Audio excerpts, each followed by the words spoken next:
ජල භාජනයෙන් උඩට ඔහොම පැන නැගිලා මෙහිම ප්‍රදක්ෂිනා කරලා ගෙනිච්ච කරඬුවට වැඩලා තියෙනවා. මේක දෙතුන් වතාවක් දාලා උණු වෙන්නේ නැතිකොට හිමීට මැදින් කපලා බලනවා. මැදින් කපලා බලනකොට ධාතුන් වහන්සේලා 59ක් විතර ඇතුලේ වැඩ ඉඳලා තියෙනවා. ඒෂ ධාතුන් වහන්සේලා දෙනමක් වැඩේ. ඔයාලට යාළුවනේ ජීවිතේට නේ හඳුරන්නේ. ලේසියෙන් දකින්න හම්බෙන්නේ නැති බුදුරජාණන් වහන්සේගේ සර්වඥ ධාතුන් වහන්සේලා පෙන්වන්නනේ යන්නේ අපි හඳුරන්නේ. නේද අම්මා?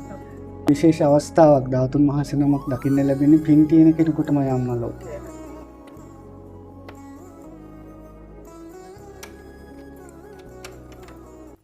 සාදු සාදු සාදු. යාළුවනේ ඒත් ඔයාලා හොඳට බලන්න. මම වැඩි කතා කරන්න යන්නේ නැහැ. ස්වාමීන් වහන්සේ විස්තර කරලා දෙයි. අම්මලා කිට්ටුවට එන්න. අර කරඬුව පේනවා ධම්ම අර උසට තියෙන කරඬුව, වීදුරු කරඬුව. ඒ පළඟු කරඬුවේ මැද සුදු පාට බෝලයක් තියෙන්නේ. ඒ සුදු පාට බෝලේ ඇතුලේ භාගතුන් වහන්සේගේ සිරසේ වැඩ සිටිය කේශ ධාතුන් වහන්සේලා දෙනමක් වැඩේ. අනේ සාදු සාදු. බුදුරජාණන් වහන්සේගේ සිරස මත වැඩ ඉඳලා බුදුරැස් විහිදුවපු අබිනීලු අග්බඹරු සවනග්ගන බුද්ධරස් මාලාවන් විහිදුවපු කේශ ධාතුන් වහන්සේලා දෙනමක් තමයි ඒ මංජුසාව ඇතුලේ වැඩ ඉන්නේ. දෙපැත්තෙන් වැඩ ඉන්නේ බුදුරජාණන් වහන්සේගේ අස්ති ධාතුන් වහන්සේලා බුදු සිරුරට දරා වැඩ සිටි අස්ති ධාතුන් වහන්සේලා. මේ රතු පාට බෝල දෙකේ දාන. රතු පාට බෝල දෙකේ දෙපැත්තේ වැඩ ඉන්නේ. අනේ තව විශේෂ ධාතුන් වහන්සේ නමක් ඉන්නවා අම්මලට දකින්න අවස්ථාව දෙන්නම් ප්‍රාතිහාර්ය පාණ්ඩ යෙදුණු. මේ ලොකු පාට බෝලයක් තියෙන්නේ අම්මා. ඒ බෝලේ උඩින් බලන්න පේනවද? යාළුවනේ පේනවද? ඔය ධාතුන් වහන්සේ අපිට පූජා කරේ ගම්පහ ප්‍රදේශයේ අපේ පින්වත් අයියා කෙනෙක්. ඒ අයියාගේ ගෙදර ලස්සන ධාතු මන්දිරයක් තියෙනවා. ඒ අයියා ගොඩාක් ධාතුන් වහන්සේලාට උපස්ථාන කරන නිසා ඒ අයියාට පණිවිඩයක් ලැබෙනවා පරණ වලව්වක කරඬුවක් තියෙනවා ගිහිල්ලා ඇරලා බලන්න කියලා. එයාගේ යාළුවොත් ටික ගිහිල්ලා භාගතුන් වහන්සේට පූජාවක් කරලා වන්දනා කරලා කරඬු ඇරලා බලනවා. ඒ කරඬු ඇරලා බලනකොට ඒ කරඬු ඇතුලේ තව කරඬුවක් තියෙනවා. ඒ කරඬු ඇතුලේ ධාතුන් වහන්සේලා 19ක් වැඩ ඉඳලා තියෙනවා. හැබැයි ධාතුන් වහන්සේලා කළු පාටයි. බුදුරජාණන් වහන්සේගේ සර්වඥ ධාතුන් වහන්සේලා කළු පාට නැහැ. රහතන් වහන්සේලාගේ මුගලන් මහරහතන් වහන්සේගේ අඟුලිමාල මහරහතන් වහන්සේලාගේ ධාතුන් වහන්සේලා කළු පාටට හුරු වුණාට කළු පාට අස්ති ධාතුන් වහන්සේලා නැහැ. ඒත් මේ අයියට සැකයක් ඇති වෙලා තියෙනවා මේ සර්වඥ ධාතුන් වහන්සේලා නෙවෙයි කියලා. ඊට පස්සේ මෙයා පිරිසුදු බෝල් එකක් අරගෙන පැන් ටිකක් දාලා පිරිත් කරලා ධාතුන් වහන්සේ රණින් හදපු හැන්දකින් එක ධාතුන් වහන්සේ නමක් අරගෙන අර පැන් වාදනයේට තැම්පත් කරලා දෙනවා. පැන් වාදනයේ ළඟට ඩිස්ප්‍රීන් පෙත්තක් දිය වෙනවා වගේ කිඳා බහැලා තියෙනවා අර කළු පාට ටික ගැලවිලා. ආය ධාතුන් වහන්සේ වඩම්මන්න යනකොට ජල භාජනයෙන් උඩට ඔහොම පැන නැගිලා මෙහිම ප්‍රදක්ෂිනා කරලා ගෙනිච්ච කරඬුවට වැඩලා තියෙනවා. ඒ ධාතුන් වහන්සේලා 19න් එක නමක් තමයි ඔය වැඩ ඉන්න දකින්න අවස්ථාව දීලා තියෙන්නේ. භාගතුන් වහන්සේගේ ආශ්චර්ය අදටත් ජීවමාන උන්වහන්සේගේ ආශ්චර්ය අපිට සිහි කරගන්න මේ මෑත භාගයේ වෙච්ච සිද්ධියක්. පින්හපේ හඳුරන්නේ ඕවා කියලා දෙනවට විශේෂ ධාතුන් වහන්සේ නමක් ඉන්නවා අම්මලට දකින්න පුළුවන් නම් යාර පොඩි කරඬුව තියෙන්නේ මේ පැත්තේ. පේනවද? රතු කරඬුයි. ඔය ධාතුන් වහන්සේ අපිට පූජා කළේ අහලා තියෙනවද දන්න කොළඹගම පොඩි හාමුදුරුවෝ කියලා ගල්ලෑ පිටියේ ප්‍රේමරතන හාමුදුරුවෝ කියලා ප්‍රසිද්ධ ස්වාමීන් වහන්සේ නමක් ඉන්නේ. උන්වහන්සේ තමයි ඔය ධාතුන් වහන්සේලා දෙනමක් අපිට පූජා කළා. උන්වහන්සේට ඔය ධාතුන් වහන්සේ ලැබිලා තියෙන පිළිම තලානේ. මහත්තයෙකුගේ ගෙදරින් ඒ මහත්තයා පිත්තල බඩු හදලා විකුණන කෙනෙක්. එයාට පන්සලකින් ලැබුණ පිත්තල බඩු ගොඩක තිබිලා තියෙන පොඩි රඹුටන් ගෙඩියක් වගේ පිත්තල රඟුන. එයා ඒක කෝවට දාලා උණු වෙන්න. උණු වෙලා නැහැ. කෝවට දැම්මම ඕන එකක් උණු වෙනවනේ. මෙයා මේක දෙතුන් වතාවක් දාලා උණු වෙන්නේ නැතිකොට හිමීට මැදින් කපලා බලනවා. මැදින් කපලා බලනකොට ධාතුන් වහන්සේලා 59ක් විතර ඇතුලේ වැඩ ඉඳලා තියෙනවා.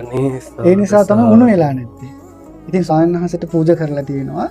ඒ පූජා කරපු ධාතුන් වහන්සේලාගෙන් දෙනමක් අපිට උසානාසේ පූජා කළා. මේ තියෙන යාළුවනේ මෙන්න මේ දෙනමනේ හාමුදුරුවෝ. ඔය එක නමක් අනිත් නම මේ පැත්තේ වැඩ ඉන්නවා. හොඳයි. අනිත් පැත්ත නම මේ තේ ධාතුන් වහන්සේලා අර ටිකක් රත් වෙලා මේ පාට වෙනස් වෙලා තියෙනවා.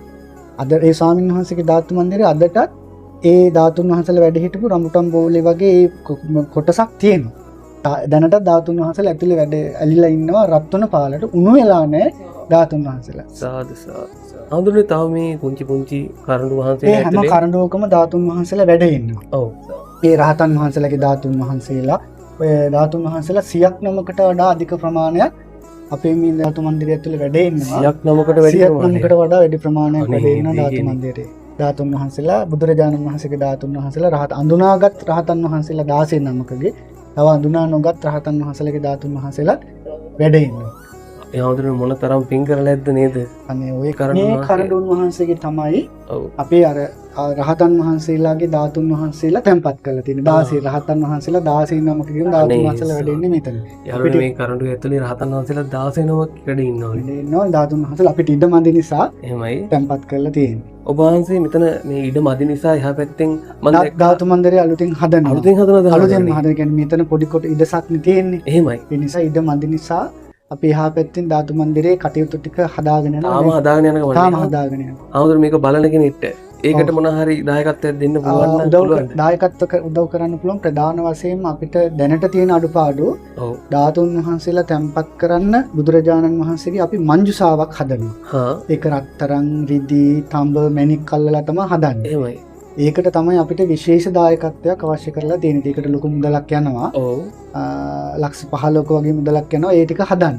අනේ එහෙමයි. ඒක විතරයි දැනට තියෙන අනිත් කටයුතු පාර අරන් තියෙන්නේ. මේ වැඩ ඉන්න ධාතුන් වහන්සේලා නේද? මේ වැඩ ඉන්නේ ධාතුන් වහන්සේලා. ප්‍රධාන කරඬුව ඇතුලේ ධාතුන් වහන්සේලා වැඩ ඉන්නවා. අපි තාම අවුරුදු 7කට වැඩි මේ මන්දිරය හදලා පූජා කරලා එහෙමයි.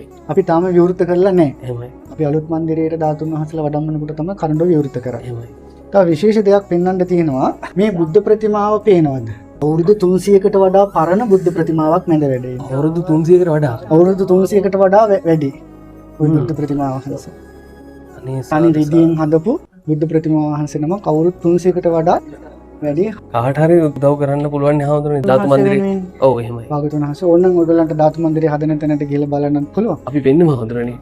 හාමුදුරනේ කමක් නැද්ද මම ඔබ වහන්සේගෙන් නම්බරයක් ඉල්ලගත්තොත් කාට හරි මේක දැන් බලන කෙනෙක් හඳ උදව් කරන්න කැමති වුණොත් ටෙලිෆෝන් නම්බර එක. එහෙමයි. ධාතු මන්දිරේ හදන්න උදව්වක් කරොත් ඔව් ඒකට 0.71 071යි 70යි 70යි 69යි 69යි 196 196. ඔව්. ඔන්න ඉතින් පින් තියෙන කෙනෙකුට නේද හාමුදුරනේ? අවස්ථාව තියෙනවා. බුදුරජාණන් වහන්සේ ජීවමාන වැඩ ඉන්න කාලේ කුටියක් හදලා පූජා කළා හා සමානව ඔව්. භාගතුන් වහන්සේට සුවසේ වැඩ ඉන්න තමයි අපි මේ කටයුතු කරන්නේ. දැන් අපි ඉන්නේ හලාවත කොක්කවිල වනරතන ආරණ්‍ය සේනාසනේ. තෙරුවන් සරණයි. අම්මේ හාමුදුරන්ට කියන්න ගොඩාක් පින් කියලා. තෙරුවන් සරණයි. සුවපත් වෙන්න. අම්මටත් ගොඩක් පින් ඉතින්. හොඳ දරුවෝ දෙන්නෙක් හදලා සමාජයට හොඳ සේවයක් කරන අපිට උදව් කරනවා. ගොඩක් පින් ඒකට.